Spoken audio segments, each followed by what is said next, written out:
Legal. Então, hoje o nosso café é com o professor e pesquisador no Master Negócios de Mídia, o professor João Paine. O tema dele hoje será: Sua marca tem diferenciais? Então, vou falar um pouquinho dele.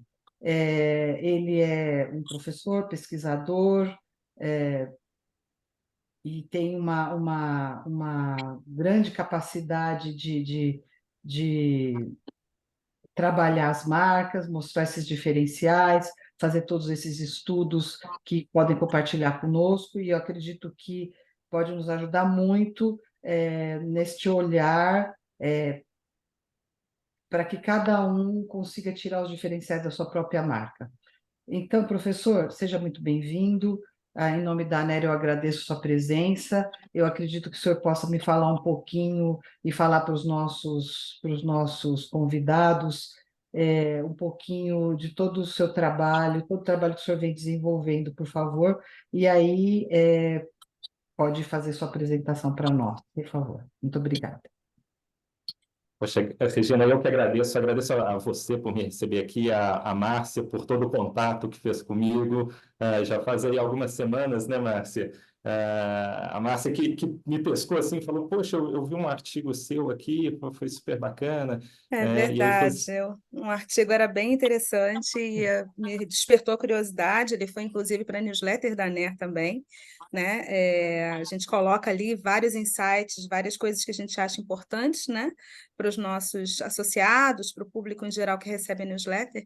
E o seu artigo me chamou a atenção, né? Pela forma como eles faziam um estudo dessa necessidade da gente pensar os conteúdos que a gente está colocando no ar, essa agilidade das redações, né? Do quanto a gente precisa ter um olhar carinhoso, né, sobre o conteúdo que a gente está passando para os leitores. Muito interessante.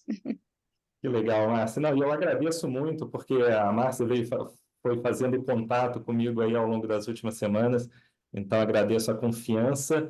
A Regina falou aí que eu tenho, se não me engano, uma grande capacidade de pesquisa. Na verdade, eu diria que eu tenho uma grande sorte, porque eu estou desde 2018 aqui no Master, e sempre acompanhado de pessoas excelentes, né, nessa área. Eu tive o privilégio, desde o início aqui, de trabalhar junto com o professor Carlos Alberto de Franco, que tem muito conhecimento, muito tempo de pesquisa e dedicação a essa área. Também tive o prazer de trabalhar com a professora Ana Brambila, que também me ensinou muito. A minha formação original é em jornalismo, e depois, recentemente, faz 2 anos, eu concluí um mestrado em ciência política. Então, desde então, eu venho tentando trabalhar sempre misturando um pouco as duas coisas, mas hoje o meu objetivo aqui é me ater mais ao jornalismo mesmo, né? Porque acho que tem alguns assuntos bastante interessantes para ser discutidos. Espero que vocês aproveitem. Eu preparei uma apresentação aqui que eu acho que pode ajudar a deixar as coisas um pouco mais visuais. Acho que é tranquilo eu compartilhar aqui a tela, né? Sim, por favor. Então vamos lá. Eu não sou muito bom com essa parte Edir, de tecnologia. Vamos ver se funciona aqui. Opa, acho que foi, né? Vocês estão vendo a apresentação? sim. Tá. Não, então, só para fazer um comentário aqui, porque esse conteúdo que eu elaborei hoje foi um pouco sugestão da Márcia, e aí quando eu fui colocando ordem nisso, eu comecei a partir dessa pesquisa, que não é super nova, ela é recente, ela é de 2022, e é uma pesquisa que eu achei bastante interessante, né? Ela fala sobre os Estados Unidos, porém acho que dá para a gente fazer paralelos com o Brasil. Né? Basicamente, o que essa pesquisa fez foi pegar dados sobre diferentes grupos e características, acho que posso dizer assim, do país, né, dos Estados Unidos, e comparar com a percepção que as pessoas tinham desses mesmos grupos, né? Então, assim, só para dar um primeiro exemplo, né, aqui tem esse ponto, né? Quantas pessoas, o número de ateus nos Estados Unidos, né? E o número real, segundo levantamentos do governo, são 3% da população é ateia. Mas quando o YouGov, esse instituto de pesquisa, foi perguntar para as pessoas quanto por cento da população elas achavam que eram de ateus, as pessoas, em média, responderam 33%, né? Então, tem uma discrepância aqui muito grande, né? E eu não vou passar por todos aqui, porque senão a gente ficaria o tempo todo nisso, mas tem outros pontos aqui interessantes, quantas pessoas são veganas ou vegetarianas, né? O número real 5%, a estimativa dos que participaram da pesquisa é de 30% em média. Quantos são hispânicos, né? Que a gente está falando de grupos da sociedade, 17% o número real, 39% a estimativa das pessoas. Ou quantas pessoas têm um carro, né? Que as pessoas estimaram para mais, para menos, aliás, 66%, quando o número real é 88%. E quando eu vi essa pesquisa, eu fiquei pensando bastante, caramba, o que isso pode significar, né? Será que as pessoas, né? Será que os americanos que responderam a essa pesquisa são desinformados? Será que eles não conhecem o próprio país? E eu acho que não é bem por aí, né? Tem algumas perguntas aqui que são muito específicas, né? Quantas pessoas têm um bicho de estimação, né? Se me perguntarem aqui no Brasil, eu não vou saber dizer, né? É bem provável que eu chute muito errado também. Então, no fundo, a pesquisa não diz, né, o que causa essa discrepância, e eu acho que, de fato, não dá para apontar um motivo. Acho que podem ter várias causas, né? Uma delas é que, de fato, a gente não consegue acompanhar tantas questões assim, né? Quantas pessoas têm um smartphone, né? A não ser que eu tenha lido ou pesquisado sobre isso, eu não vou saber. Também ao envezamento, em geral, em relação ao seu grupo, né? Se eu convivo com um grupo que tem um determinado hábito, eu posso achar que esse hábito ele é muito mais representativo, que tem muitas mais pessoas na sociedade com esse mesmo hábito do que eu. Mas, enfim, eu tô falando tudo isso porque quando essa pesquisa saiu, alguns veículos saíram publicando, né, compartilharam esses dados e apontaram o jornalismo como uma das causas para essa discrepância, né? Afinal de contas, se o jornalismo não informa bem, então as pessoas vão entender de uma forma ruim ou distorcida a realidade. E eu não acho que seja por aí, né, para ser bem sincero. Mas eu acho que esses dados, eles servem, eles podem nos ajudar a pensar sobre a nossa própria atuação. E por quê? Né? Uma primeira consideração aqui, né? O jornalismo, mesmo quando ele fala de um factual, né, de algo concreto, ele pode acabar distorcendo a sua visão sobre o seu país, sobre a sociedade, né? Um exemplo básico simples, se as empresas de mídia ficam dando todo dia notícias sobre crimes violentos, é de se esperar que as pessoas comecem a achar que a sociedade é muito mais violenta do que talvez ela seja na realidade, né? E por isso eu acho que a gente consegue fazer uma reflexão interessante sobre o jornalismo e puxar isso para a questão do diferencial de marcas, né? Eu vou chegar nesse ponto ainda. Mas antes, eu queria compartilhar essa outra notícia, essa análise, na verdade, que já é mais antiga, ela é de 2012, se não me engano, e diz isso, a pessoa que escreveu fala isso: notícias são ruins para você. e desistir, né, deixar de acompanhar o noticiário fará de você uma pessoa mais feliz. Foi engraçado que isso foi publicado pelo The Guardian, que é um site de notícias. E o autor ele faz uma comparação assim com o consumo de notícias como o consumo de alimentos, de doces que dão muito prazer, mas que não fazem bem para nós. E ele diz isso aqui: notícias são fáceis de digerir. A mídia nos alimenta com pequenas mordidas de assuntos triviais que não dizem respeito às nossas vidas e não exigem muito raciocínio, o que é diferente da leitura de livros ou longos artigos, que de fato exigem raciocínio. Eu acho que o autor ele é um pouco generalista. Eu não acho que isso seja tão correto assim, até porque você tem a publicação de notícias e notícias, livros e livros, artigos e artigos. Vão ter longos artigos que, no fundo, são só extensos, mas não tem muita profundidade, e o mesmo vale para livros, enquanto que uma notícia curta pode ser muito boa.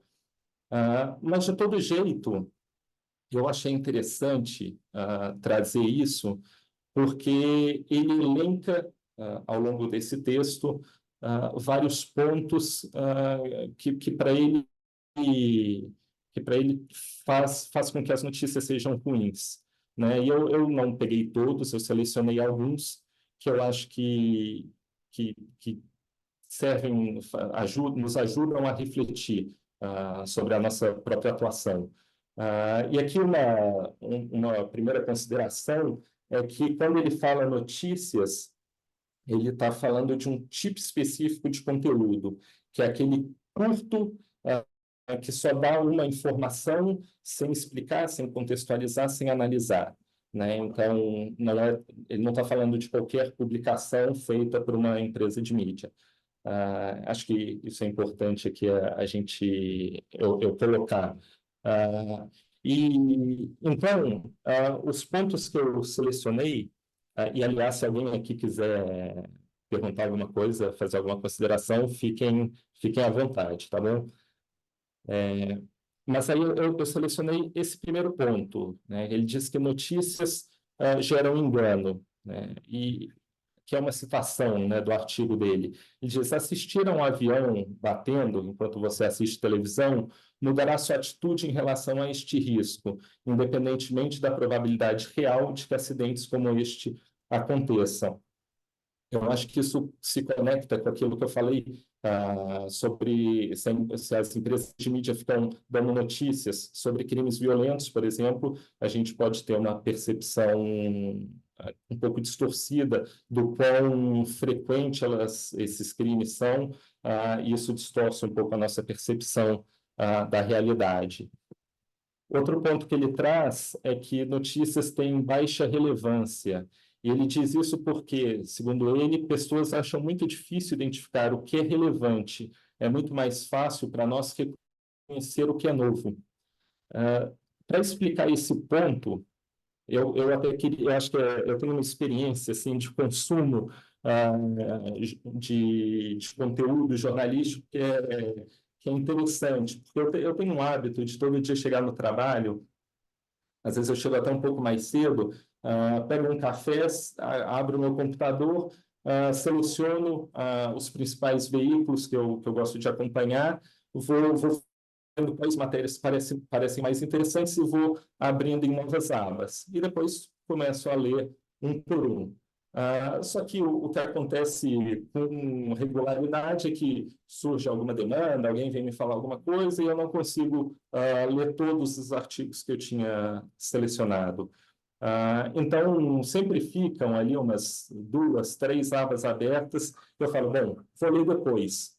E aí, quando eu retorno a esses artigos 2 dias depois, eu bato o olho assim neles e falo, bom, não importa mais, isso aqui já passou, eu vou e fecho, né? Eu acho que isso ilustra bem o que o autor diz quando ele diz que nós identificamos o que é novo, não o que é relevante. E às vezes as empresas, os jornalistas também têm essa tendência, né, de ver um assunto novo, algum assunto que às vezes parece polêmico e, portanto, tem alguma importância, e publicam, né? Escrevem sobre isso, publicam, mas dali pouco tempo a gente vê que aquele conteúdo já não importa mais tanto, né? Ele perdeu sua validade muito rápido. Bom, tem mais uns pontos aqui que eu queria tratar. Um deles é que notícias não têm poder explanatório. Aqui é uma outra citação. Ele diz: notícias são como bolhas estourando na superfície de um mundo mais profundo. Ele pergunta: acumular fatos irá te ajudar a entender o mundo? Infelizmente, não. A relação é invertida. As histórias importantes são, na verdade, não histórias. São movimentos lentos, mas poderosos, que se desenvolvem por detrás do radar dos jornalistas, mas têm um efeito transformador. Quanto mais factóides você consumir, menos do cenário mais amplo você irá entender, né?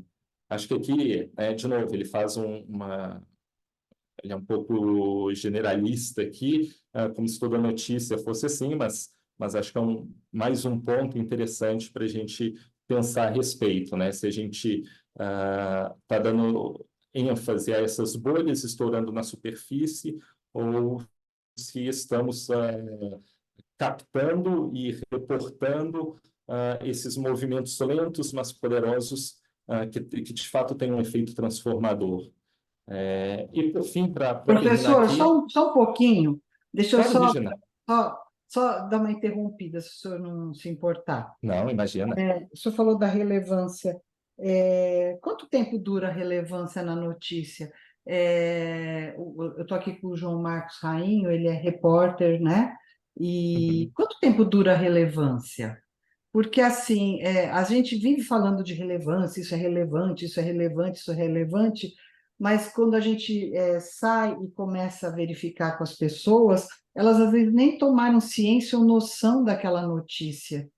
uhum, uhum. O relevante não sempre para um grupo pequeno de pessoas. E quanto tempo dura essa relevância?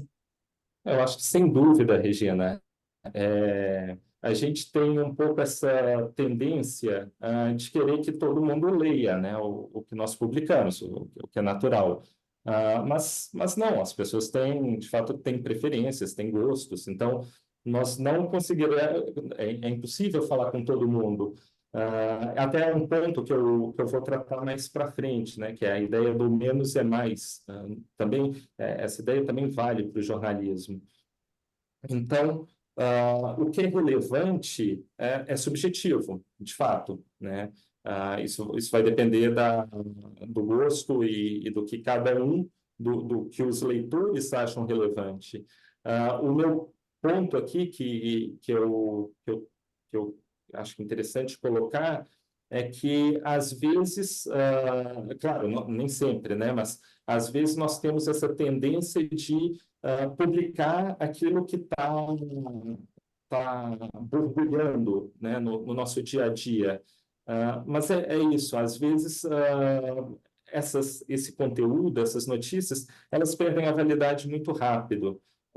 Porque é isso, são só bolhas, né? Não é algo que de fato te permite entender o que está se passando. Aqui eu estou pensando mais em conteúdo político, né, que é um pouco o que eu leio, né? Claro que vão ter revistas e revistas tratando com enfoques diferentes, né? Mas quando a gente está falando da cobertura política, frequentemente a gente vai dar ênfase a uma polêmica, a algo que parece super importante ali na hora, e dali pouco tempo a gente vai ver que, bom, isso saiu do radar, né? Isso já não interessa mais, né? Eu acho que para falar disso seria interessante dar exemplos, e eu selecionei alguns, né, que eu vou apresentar mais para frente, de revistas que eu acho que estão fazendo um trabalho bem bacana, e que permitem que a gente pense um pouco qual caminho a gente está seguindo, e para a gente tentar aprender um pouco também, né, ver se isso serve para a nossa empresa. né? Mas não sei, eu falei um monte aqui, não sei se eu mais ou menos respondi. Deixa eu te perguntar uma coisa, Claro, Márcia, João, posso? claro. Você fala assim muito, né, dessa coisa da imprensa e da revista ficar muito focada em cima de factuais, né, dos temas mais factuais, daquelas coisas que estão acontecendo. É uma correria, a gente conhece redação, mas isso também não seria por conta dessa tendência da juventude, por conta de acompanhar a internet, redes sociais, né? Uhum, Não teria a ver também com essa urgência das pessoas? Existe uma urgência muito grande, né, de todo mundo de saber as notícias, de saber o que está acontecendo, de saber, de estar em dia com a notícia. É uma coisa até bastante cansativa. E os jovens não têm muita paciência para ler, né? O pessoal gosta de uhum, ver alguma coisa que resuma o que ele precisa saber e a partir dali ele pulou para o próximo, né? É sempre uma busca de novidade insana, né? uhum, Será que isso também não teria a ver, assim, às vezes a dificuldade, né, de alguns veículos em se aprofundarem um pouco mais nos temas, não teria a ver com essa necessidade também do público, com essa urgência do público de buscar sempre alguma coisa que seja novidade, né, como você falou? uhum. Será que também não teria a ver com essa necessidade, né? A imprensa e os jornalistas, de uma forma geral, isso menos em revistas, eu acredito, porque revistas geralmente a gente tem um olhar mais detalhado, um olhar mais Uhum, carinhoso em cima dos temas, né? A gente se debruça mais em cima de um tema específico e trabalha em cima dele até isso ser publicado. Geralmente tem esse trabalho maior, né, de apuração e tudo mais. uhum. É, mas, assim, nos noticiários online, por exemplo, hard news, o que a gente vê é uma corrida contra o tempo, né? Será que não tem a ver Sim. também com essa necessidade do público de saber a novidade?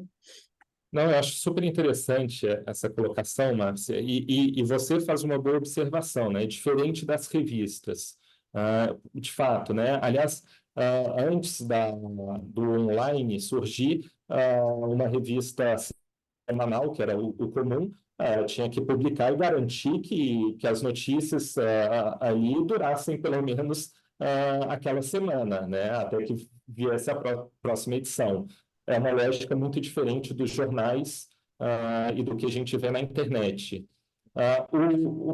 O ponto de atenção que eu acho interessante é que como surge, né, como publicar online se torna o padrão, talvez as revistas tenham que ter cuidado para não emularem os jornais, né? Senão elas ficam dando notícias que são diárias, que só vale para aquele momento e que no dia seguinte já perderão a validade. E aí elas perdem a sua distinção, né? Elas perdem aquilo que tornava elas diferentes de outros produtos jornalísticos. Agora, de fato, acho que quando a gente quando a gente olha para o consumo de conteúdo em redes sociais, é imediatista, de fato. Mas aí eu até coloco a questão: será que se a gente segue essa lógica, a gente não está emulando as redes sociais? Será que esse é o A caminho que a gente gente, será que esse é o está se caminho que a gente deveria atropelando, né? seguir, né? Está se Eu acho que atropelando, né? sim, de certa forma. E me parece que a gente. Bom, aqui acho que tem uma diferença também da questão aí a gente pode entrar numa discussão sobre monetização, né? Sobre modelos de negócios. Porque o que sempre prevaleceu no jornalismo era a publicidade, até que vem as redes sociais, quebram isso, e está cada vez mais claro, inclusive agora com o Facebook, Twitter e afins, limitando o alcance das publicações, que alcançar a escala não é o caminho, né? Então, se a gente quiser falar com todo mundo, eu acho que é uma meta. Eu desconfio, eu não acredito que isso gere um modelo de negócio sustentável, né? Então, parece que a gente tem que pensar. repensar o modelo de negócio, isso é algo que as empresas já têm feito quando elas começam a apostar em assinatura, mas também repensar em seu conteúdo editorial. Caso contrário, elas vão ter um tipo de conteúdo que não justifica, que não sustenta o modelo de negócio que elas querem implementar. Isso é outro ponto que está na apresentação. É que eu estou tomando cuidado aqui para não atropelar um pouco a sequência aqui do que eu pretendo falar, porque acho que tem uma sequência lógica aqui de pontos. Mas não sei se eu mais... Vamos lá, então. Desculpa, Márcia, Porque, dá licença, nós estamos falando de claro. jornalismo ou de rede social? Porque eu acho que essa apresentação está confundindo poucas coisas. Notícia superficial tem rede social, do WhatsApp, do Twitter. Se você quer ler coisas banais, rápidas, sem aprofundamento, está aí. Os jornais aprofundam, como não aprofundam? Eu acho que essas ideias, talvez muito inspiradas no tal de Franco, né, que é o antijornalismo, existe um equívoco muito grande aí nesse tipo de coisa, porque... E outra, o jornalismo é feito para pessoas... Ele não quer falar com todo mundo, ele quer falar com pessoas alfabetizadas, as pessoas que querem informação. Pessoas que não querem informação, não querem se informar, não lê jornal. Não é nosso público, não é o nosso leitor, entendeu? Esse cara faz outras coisas. Eu não quero falar com o semi-analfabeto, entendeu? Que não quer se informar. Então a gente tem que tomar muito cuidado e confundir que tudo é jornalismo. Não é tudo é jornalismo. E essa da apresentação que você começou, essas pesquisas de percepção das pessoas, eu pesquisei aqui uma rápida Google, por exemplo, eu sou vegetariano. Então, sim, realmente é 5% da população americana que é. Mas isso está em todos os jornais. Eu dei uma buscada aqui, muitos jornais estão falando sobre isso. Você disse que não estão falando, e que os jornais não estão citando dados da realidade. Então, os jornais citam muito pesquisa, João. Entendeu? João, desculpa. A gente não trabalha com achismos, entendeu? Esse é um princípio básico do jornalismo. Eu acho que essa apresentação até aqui está confundindo muitas coisas. João, desculpa. Sim. Mas nós não estamos falando... Vamos seguir. Vamos público. Vamos ver o que mais o João nos apresenta aí, né? Porque eu mais, acho que ainda tem mais coisas para... Você quer chegar, porque até agora... ainda tem mais as coisas informações aí. são Vamos totalmente aguardar. distorcidas, cara. João, De quem não lê jornal. De quem não lê jornal. João, desculpa interromper.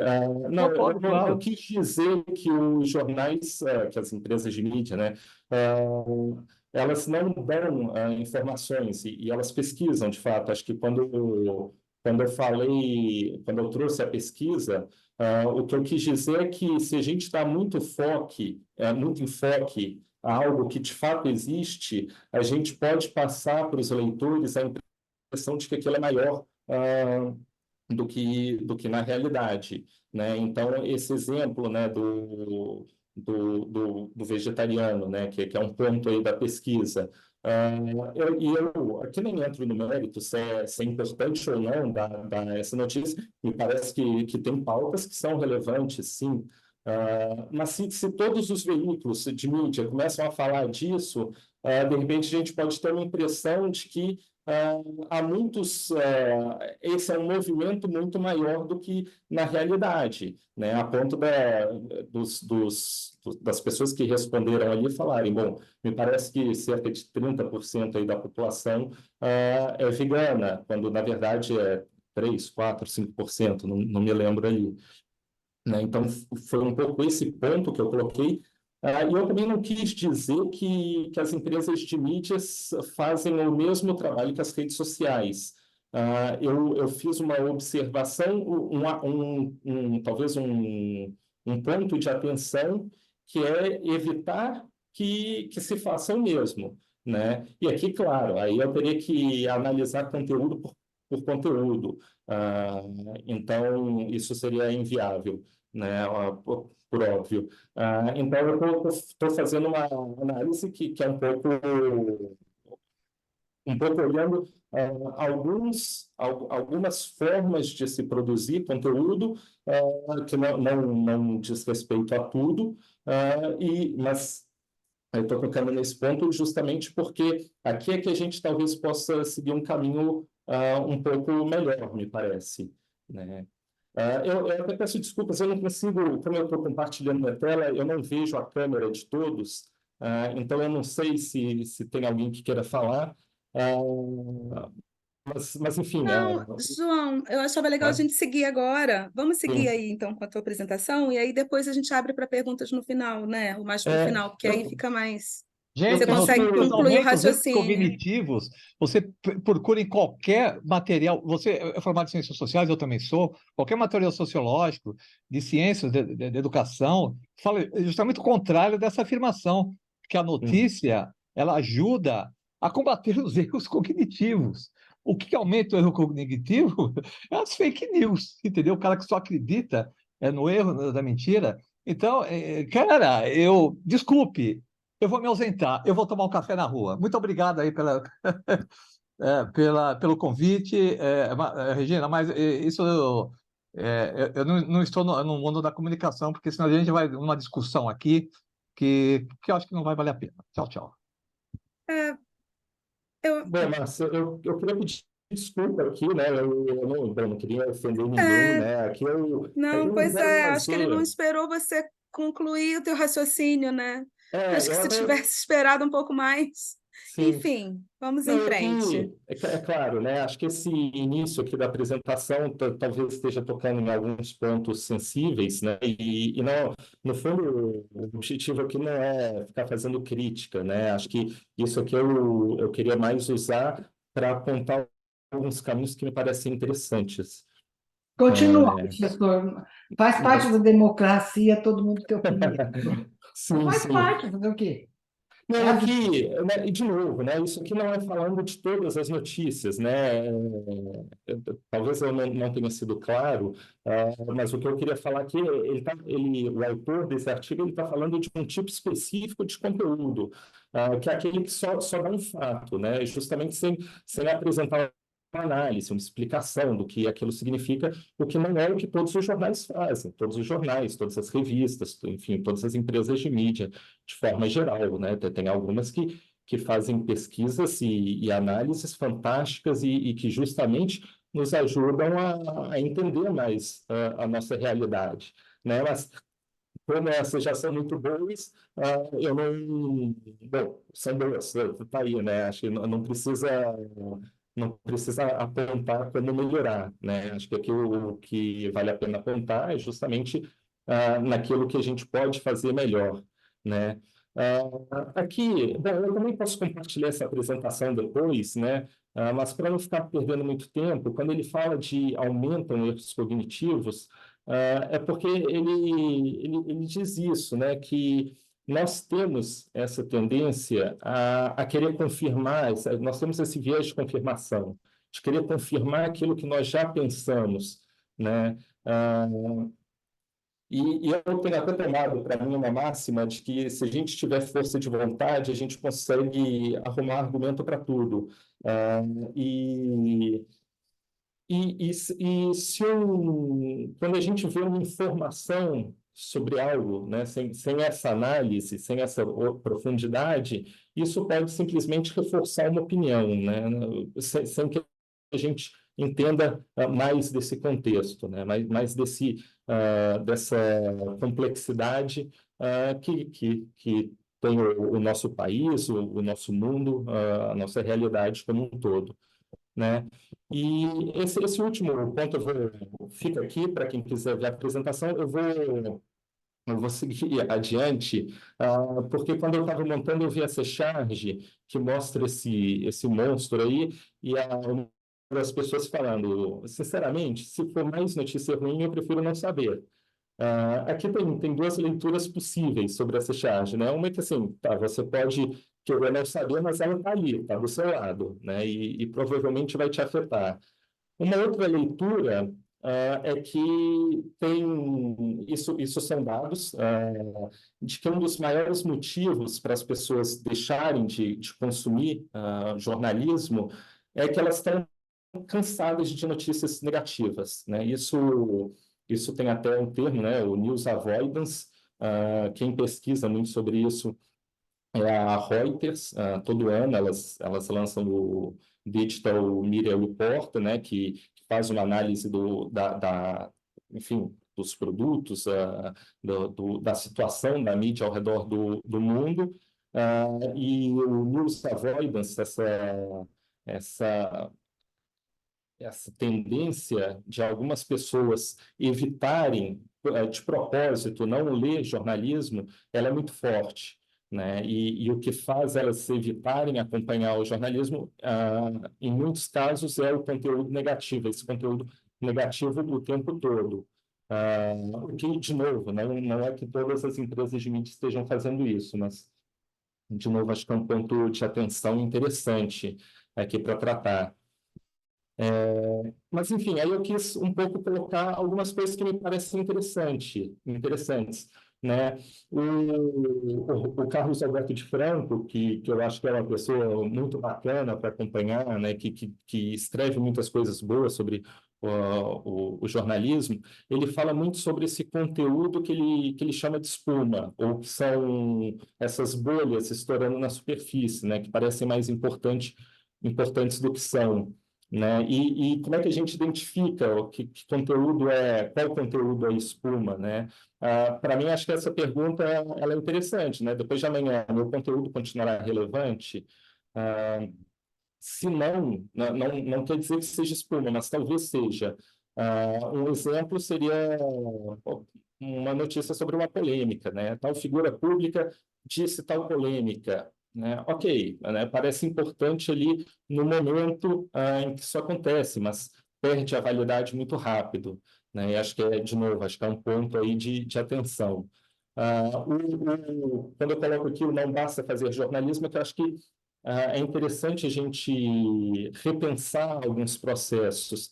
E a gente tem, né, isso é uma norma aí do jornalismo, o de ter aquela matéria que segue um lead, né, com aquelas perguntas tradicionais, o quê, quando, por quê, né, e depois a opinião de especialistas. Mas o fato é que hoje a gente vive um momento de desintermediação, né? Desde que a internet veio com essa força toda, os especialistas falam diretamente com a audiência. Então, se eu leio um jornal, ok, o jornal vai fazer uma seleção que às vezes é boa, mas muita gente, uma boa parte do público já não quer mais saber disso, né? Tem gente que vai direto consumir o produto daquelas pessoas que elas acham interessantes. E aí a gente até pode falar, bom, mas será que são confiáveis? Algumas dessas pessoas que emitem opinião hoje a gente pode falar, não são, mas o público, enfim, o público vai continuar consumindo, né? Então, eu coloco esse ponto porque acho que é mais um interessante para a gente pensar assim, será que esse modelo de jornalismo, a gente não pode tentar romper um pouco com isso? E aqui eu até coloco essa busca por uma identidade distinta. E me parece que uma das formas de atingir isso é com subjetividade, né? A gente tem um mérito muito grande em ser objetivo, se ater ao factual, e que me parece que é uma das grandes qualidades do jornalismo, mas que eu acho que não precisam ser colocadas de lado. Acho que isso ainda é importante manter isso, mas dá para conciliar isso com a subjetividade de quem está escrevendo, né? E isso faz com que seu conteúdo se torne mais distinto, né? Como eu disse, acho que foi para a Márcia, eu tentei trazer alguns exemplos, né? Porque senão isso pode ficar um pouco abstrato, né? E peguei algumas revistas, né? Uma delas que eu pessoalmente gosto, eu acho ela interessante, é a Spectator. Ela é uma revista inglesa. Ela se diz a revista mais antiga do mundo, ainda em publicação, em circulação. Não fui checar se isso é verdade, mas, de fato, ela foi fundada em 1850, por aí, né? E apesar de ser uma revista muito antiga, ela conseguiu se reinventar bastante ao longo do tempo. E quando você vai no Sobre Nós, eles dizem isso a respeito de si mesmos. nossos escritores não têm linha partidária. A sua única lealdade é a clareza de pensamento, a elegância de expressão e a independência de opinião. Mas o mais bacana para mim é isso aqui. As opiniões dos nossos escritores variam de esquerda para a direita, e nenhum deles tem qualquer pretensão de ser imparcial. Quer dizer, isso aqui é uma mudança muito grande em relação ao que a gente está acostumado a ver no jornalismo. Mas eles, por quê? Por que eles fazem isso? Por que eles permitem que os jornalistas, que os escritores deles não tenham essa pretensão de ser imparcial? Porque eles garantem que, independente da forma que cada um tem de ver o mundo, dentro da revista eles vão ter diferentes olhares. Isso vai deixar o conteúdo deles muito rico. E como eles não têm essa pretensão de imparcialidade, eles vão ser subjetivos. E ser subjetivo é o que garante esse diferencial. Né? E aqui eu também não vou ficar... Eu peguei um trecho gigante de texto, não vou ficar lendo isso para não entediar ninguém, mas para quem quiser ver a apresentação depois, essa é uma matéria que eu peguei deles, ela é recente, e quem assina essa Mary Wakefield, e ela é jornalista, né? Ela não é uma especialista, mas ela publica essa matéria. Será que os smartphones estão fazendo com que a gente se importe menos com a humanidade? E ela escreve sobre isso numa mistura de factual com uma própria análise baseada em pesquisas que ela fez e a opinião dela. Tá tudo numa mesma matéria, e essa matéria não está separada de outros conteúdos, né? Ela não está numa seção de opinião, né? Ela está junto com todo o resto. Então, eles não têm um conteúdo que é simplesmente informativo, mas eles têm essa mistura da informação, dos fatos, com a análise e com a opinião. Né? E isso aparece em qualquer publicação que você vá ler deles. Né? Para não parecer aqui que eu peguei uma revista qualquer, esse dado, se não me engano, ele é de 2021 ou 2022, sobre a circulação das revistas no Reino Unido. Boa parte delas caiu, né? O número de circulação caiu, como foi o caso da Economist, caiu 11% no período de um ano.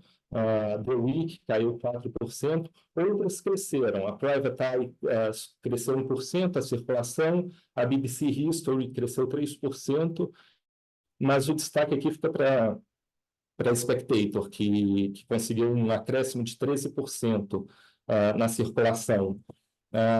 Isso aqui também, um dado de 2021, 87% da receita deles vem do leitor, o resto vem de um misto de publicidade com eventos, e em 21 eles conseguiram 100 mil assinantes, né? Sendo que a maior parte deles assina o combo, impresso mais digital.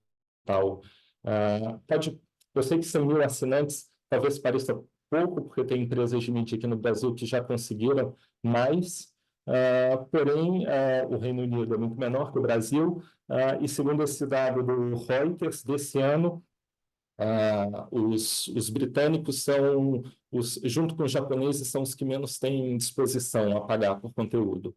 Então, que eles tenham conseguido 100 mil leitores é algo bastante significativo. Né? Outro conteúdo que eu trouxe, né, outro exemplo, é o da Free Press, né, que é um veículo americano, recente, ele foi fundado ano passado, mas ele já vem tendo destaque, e ele diz isso, né, de nós, espere debates, novidades de repórteres de confiança, provocações daqueles que pensam fora dos consensos. E você não vai concordar com tudo que publicamos, mas esse é exatamente o objetivo. Né? Então, assim como a Spectator, eles vão numa linha em que mistura a subjetividade com a objetividade dos fatos, sabendo que eles não vão agradar todo mundo, mas para eles isso não é um problema. Aqui mais um exemplo, também não vou ficar lendo isso, mas é um artigo sobre essa onda de publicar conteúdo, né, publicar músicas de artistas que já faleceram, né, por meio do uso de inteligência artificial. também é interessante, é mais um artigo aqui que mistura os fatos com a análise e opinião do jornalista que escreve. E, enfim, para chegar no ponto que eu comentei com a Márcia, hoje tem se tornado cada vez mais comum falar nessa lógica do menos é mais, também, e também aplicando ela para o jornalismo, ou seja, de publicar menos e com isso tentar aprofundar, tentar ter um conteúdo mais denso, ainda mais robusto do que o que as empresas de mídia publicam. E publicar menos, primeiro, ele significa sobrecarregar menos os repórteres. Afinal de contas, eles não vão ter que publicar mais de uma matéria por dia, eles podem publicar uma a cada semana, por exemplo.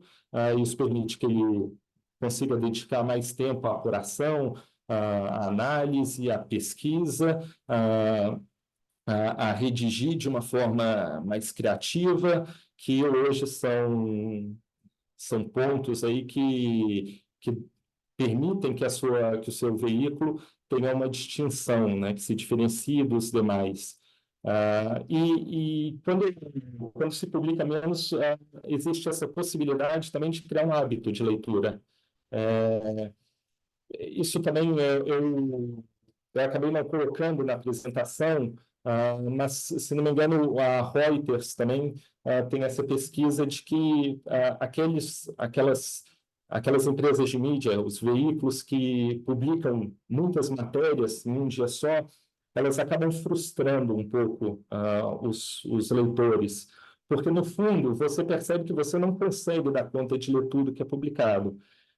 E se eu não consigo ler tudo, tem uma grande chance de eu me sentir frustrado, de eu me sentir desinformado. Afinal de contas, né, não conseguir acompanhar todas as publicações. Agora, se você publica menos, né, uma quantidade que os leitores consigam ler, eles se sentem mais realizados, eles têm uma predisposição maior a retornar ao seu veículo. E não só, até coloquei isso, é a notícia que encontra o leitor, é o leitor que vai atrás da notícia. Quando a gente fala de publicação em redes sociais, em publicar no Facebook, no Twitter, no Instagram, no TikTok, o leitor está lá passando pelo feed, de repente ele vê uma matéria, opa, isso me chama a atenção, e ele acessa. Então, por acaso, ele vai parar no seu veículo. O que é interessante hoje são os veículos tentarem fazer com que os leitores procurem ativamente o seu site, né, em vez de acessar por acaso. Né? Se você cria esse hábito de leitura, a probabilidade dele sempre no seu veículo, claro, se torna maior. Né? E aqui eu trouxe mais um exemplo, né, que acho que é o exemplo que melhor ilustra essa ideia do menos é mais. É esse veículo que chama Deccan, é uma publicação indiana, e isso aqui é do site deles. Eles se dizem incisivos, originais, perspicazes e analíticos. O foco deles é conteúdo sobre negócios, inovação, novos modelos de negócios e daí em diante. Mas eles têm um diferencial muito grande sobre os outros. Né? E aqui também, né? O que eles falam sobre si mesmos? Eles dizem, nascidos em outubro de 2016, num mundo povoado por dezenas de empresas de mídia, produzindo interminavelmente incontáveis peças de conteúdo, na esperança de obter tráfego ou leitores que pudessem ser monetizados, nós optamos por não jogar esse jogo. Em vez disso, nós publicamos apenas uma história por dia, mas uma história original, analítica, profundamente relatada e narrada com habilidade, acessível exclusivamente aos nossos assinantes, sem exceção, e entregue através de nossos aplicativos e formatos. Esse é o diferencial deles, né? Eles publicam uma notícia por dia, né? Uma matéria só. E qual que é a lógica por trás? Eles chegaram à conclusão que, em média, as pessoas não têm mais do que 15 minutos por dia para ler qualquer artigo, qualquer matéria. Então, eles vão publicar um artigo que pode ser lido em 15 minutos.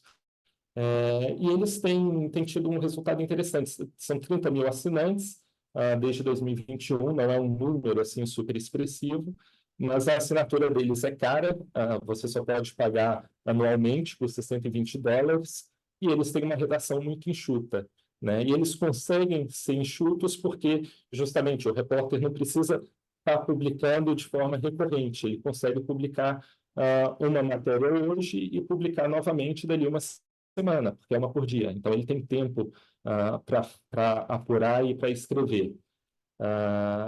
Bom, aqui também, para tentar embasar um pouco o que eu estou falando, isso aqui, de novo, do relatório desse ano da Reuters, quando eles, infelizmente, não tem o Brasil nessa pesquisa, eles só avaliaram isso no Reino Unido, Estados Unidos e Alemanha, mas nesses 3 países,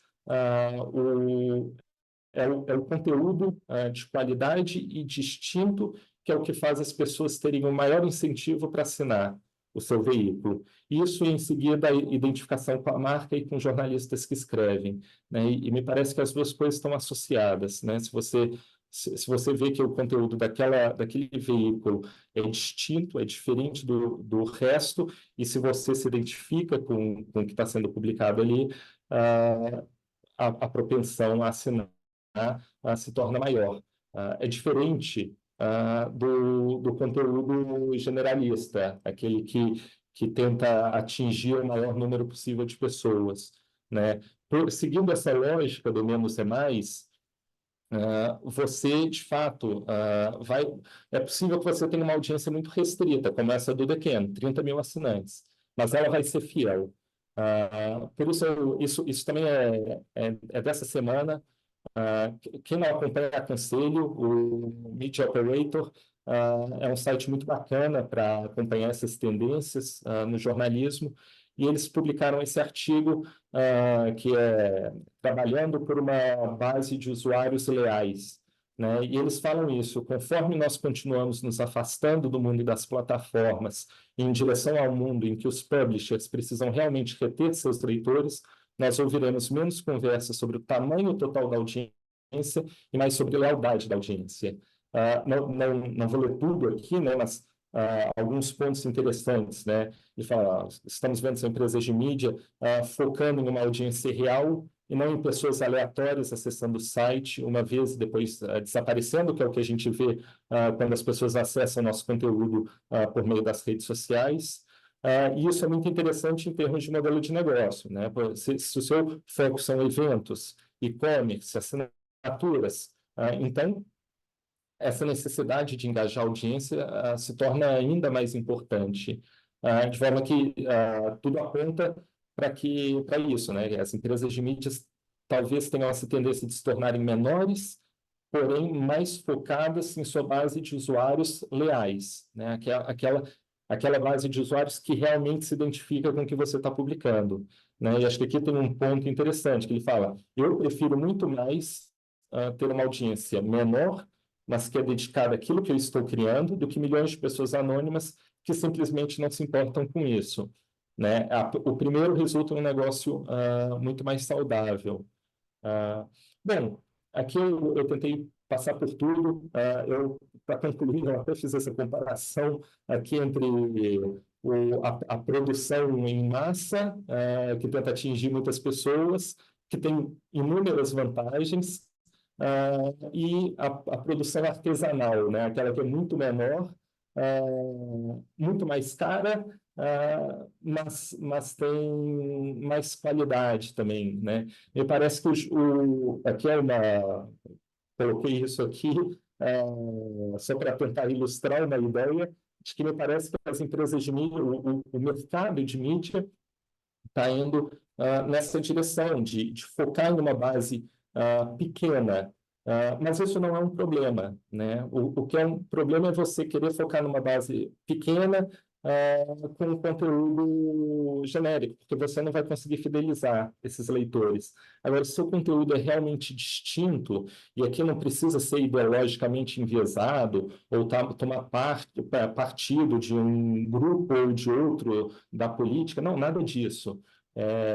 Mas um conteúdo que seja diferenciado, né? Que tenha alguns dos pontos que eu tentei trazer aqui, né? De novo, Vou recapitular o exemplo da Spectator, né? Ela é uma fala, temos escritores de esquerda e outros de direita, né? Não tem problema, né? E quem é leitor fiel não se afasta por isso, né? Porque, no fundo, o que os atrai é que quem está escrevendo faz análises muito boas, escreve de uma forma criativa, se coloca na matéria, fica claro a subjetividade de quem está assinando o conteúdo, e me parece que esse caminho ele permite a sua marca se tornar, a ter um diferencial muito grande sobre as outras e, portanto, fidelizar mais a audiência, né?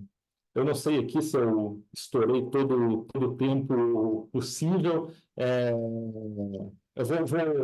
vou tirar aqui interromper o compartilhamento. Acho que aqui é um resumo do que eu queria passar. São algumas pesquisas que eu andei fazendo nos últimos dias. Espero que tenha ficado claro também. Enfim, mas se vocês tiverem observações, perguntas, questionários, eu fico aqui super à disposição. Perguntas, por favor. Alguém tem perguntas? Márcia?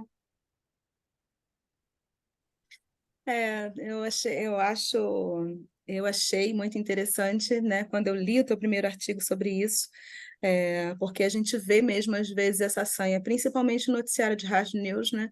Existe aquela coisa muito grande, a gente está acostumado, né, com isso dentro das redações, de você tentar abranger o máximo possível de público, né, e de trazer para dentro do veículo várias óticas, né, relacionadas a vários assuntos, né, aquela coisa mega. E o que a gente tem visto atualmente é um grande sucesso em revistas que trabalham com nichos, né, Regina? A gente tem visto isso, tem visto esse trabalho sendo desenvolvido com revistas dedicadas ao ramo de pais e filhos, né, de essa parte mais de maternidade, bem-estar e saúde, revistas mais nichadas, né? Elas desculpa, elas conseguem manter um relacionamento mais próximo com o público. E isso faz com que elas tenham um crescimento, tenham uma longevidade nesse relacionamento com o público mais interessante, né? Do que aquela coisa que fica muito picada, que fica muito vou noticiar tudo a todo momento. Né? Então, isso me chamou muito a atenção nesse trabalho que você fez, relacionado ao menos é mais, né? Da gente ter mais atenção com o leitor, com quem é que está lendo a gente, né? Com quem é que está ouvindo o nosso conteúdo, quem é o cara que está do outro lado, e não simplesmente sair panfletando notícia de tudo que é tipo, para tudo que é pessoa, que você nem sabe se realmente o cara está do outro lado lendo, né? Eu acho que esse é um ponto de vista importante. Márcio, eu acho que é naquela linha, né? Você tinha comentado, né? Será que não é uma demanda do público, né? Ter conteúdo para consumir de forma muito rápida, né? Que é o que a gente vê a tendência de consumo das pessoas nas redes sociais. Me parece que essa linha do menos é mais, né? De publicar menos e o artigo pode ser longo. Você não vai atingir todo mundo, né? Mas quem você atingir existe uma probabilidade maior de você fidelizar essa audiência, né? Porque ela vai ver um diferencial, vai ver uma profundidade no seu conteúdo. Esse conteúdo que eu falei que eu disse no início, que eu acho que gerou uma repercussão aqui, de, por exemplo, replicar uma polêmica, né? Ok, eu não estou entrando no mérito se é válido ou não, se é relevante ou não, mas do ponto de vista estratégico da empresa, no momento em que você faz isso, ok, você pode até ter sido o primeiro a dar aquela informação, mas um minuto depois, todos os outros vão estar replicando. Agora, quando você tem um conteúdo mais aprofundado, mais analítico, e onde o jornalista coloca a sua subjetividade, eu não vejo isso como um problema, pronto, seu conteúdo se torna único, né? E você pode afastar 10 leitores, mas se você consegue 3, esses 3 vão ser muito fiéis. Então, me parece um caminho interessante que vale a pena ser explorado. Isso faz mais sentido para quem está explorando o modelo de assinatura, menos para quem ainda está tentando obter receita por meio da publicidade. Tá Queria certo, João. Muito fazer um obrigada. Pode comentário. falar, Ângela. Com licença, muito obrigada. João, primeiro, assim, é um prazer estar te ouvindo, primeira vez que eu te ouço, né? E fiquei muito feliz com as suas colocações. Me fazem lembrar de algumas coisas. Mais ou menos, final dos anos 90, um pensador na área da educação, ele falava muito, e a gente discutia isso dentro da educação, que era assim, o que vale mais? Nós temos um currículo extenso, em termos de quantidade de conteúdos, e menos profundidade. E eu acho, e aí falo como educadora de início, né, de carreira, que nós, com a carreira inicial em educação, que nós cometemos essa falha do nosso ensino, né, na educação como um todo, de aprofundarmos menos e termos muito mais um leque de coisas, de assuntos que não necessariamente eles eram fixados, porque quando você não aprofunda, ou melhor, quando você aprofunda, você faz conexões novas, e aí você tem uma tendência, né, a ampliar esse conteúdo, esse conceito, essa ideia, à medida que você busca um outro pensador, né, um dado histórico, um fato ocorrido ali imediatamente e assim por diante. E gosto muito dessa ideia do menos é mais na questão da comunicação. Acho que a gente está vivendo, sim, mais do que em outras épocas, o mundo do espetáculo, como outros filósofos também colocavam para a gente, né? Então, é preciso ter a coisa assim, do assustador. Achei aquela charge perfeita, porque é isso mesmo. Eu tive Covid em março de 2021, antes das vacinas, e a primeira recomendação que o médico fez foi: pare de ouvir notícias. Pare de ouvir notícias. É muito sério isso que a gente está vivendo. A gente está fugindo, de certa forma, você colocou em várias situações aqui, nós estamos fugindo de ouvir notícias porque elas são trazidas de uma maneira, e todas muito iguais, infelizmente, com exceções, evidentemente, mas infelizmente o que você ouve aqui ou o que você lê aqui é igual ali e acolá e tudo mais. E isso nos causa um estresse muito grande e a tendência é a gente parar de ler e perder credibilidade. E eu acho que o profissional da comunicação, ele tem que brigar e manter a sua credibilidade, porque ele é de extrema importância numa sociedade. Então, queria só pontuar isso, só, não sei se acrescento alguma coisa, mas... Não, bacana, Angela. Acho que é um relato interessante, né? E assim, eu não tenho dúvida de que os jornalistas eles apuram, eles vão atrás dos fatos, né? É algo que desde a faculdade, depois trabalhando no mercado, poxa, quer correr atrás, quer correr, quer saber e quer reportar, né? Quer apresentar aquilo para as pessoas.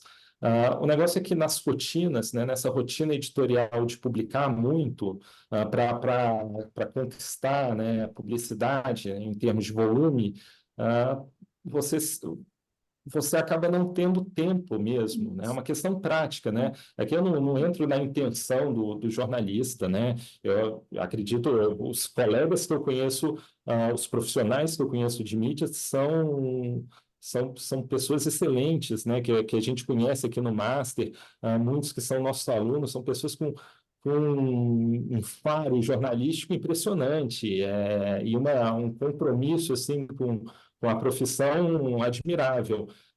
Mas é isso, né? Quer dizer, se o seu objetivo for escala, você vai ter que publicar muito. E se você tiver que publicar muito, você vai ter que sacrificar algumas coisas, né? Por isso, eu acho que esse ponto do menos é mais é interessante, ele já é discutido, eu vejo muito discutido fora do Brasil, né? Aqui eu vejo um pouco aqui, um pouco ali, né? Mas acho que vale a pena ser reforçado, e acho que tocando até num ponto que a Márcia trouxe lá no início, que as revistas são diferentes dos jornais, né? E de fato são, mas eu acho que eu penso que às vezes esse diferencial pode ficar ainda mais claro, né?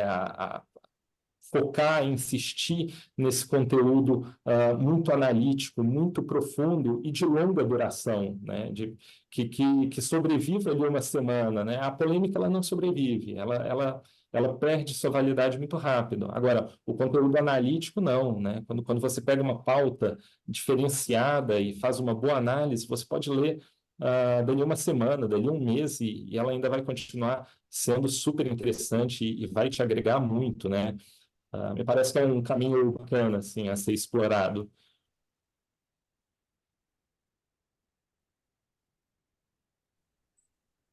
Mais alguma Tá certo, pergunta? João. Então, professor João Paine, eu gostaria muito de agradecer sua presença, agradecer suas palavras, agradecer sua aula. Enfim, eu acho que o que eu acho mais bonito no mundo é o princípio do contraditório. As pessoas poderem se expressar, eu penso assim, eu penso de uma forma, eu penso diferente, e isso é a vida, não é? O que seria do mundo se todos fossem iguais? Horrível, eu Isso é acho. muito chato, Acho que né? seria horrível. Então, enfim, quero agradecer sua presença. Eu acredito que existem muitas vertentes no mundo e muitas formas de se pensar. E é isso aí. Muito obrigada em nome da ANER. Agradeço muito a sua presença. Estamos à disposição para outras conversas, tá? E vamos conversar. Eu acho que tem mais coisas para o senhor falar. Poxa, Tá Regina, bom? eu agradeço demais. Para mim foi realmente um prazer enorme estar aqui. Agradeço a você por estar aqui, por me receber, a Márcia de novo, por todo esse contato, por toda a atenção. E espero que tenha sido proveitoso, espero que todos possam tirar um pouco desse conteúdo, né, dessa análise, que se aplique, né, que não seja só ideias assim um pouco irrealistas, né, mas que seja algo prático, que sirva para a gente aplicar nas nossas rotinas editoriais, né? E é isso, eu fico à disposição, né, no que precisarem, a gente vai se falando aí, estamos sempre em contato, então eu fico à disposição no que precisarem. Ok. Muito obrigada, então, em nome da ANER, professor João Paine, e obrigada a todos Obrigada, vocês. João. Essa conversa ela está gravada no YouTube, Café com a ANER. Um grande abraço a todos. Muito obrigado. Tchau, tchau.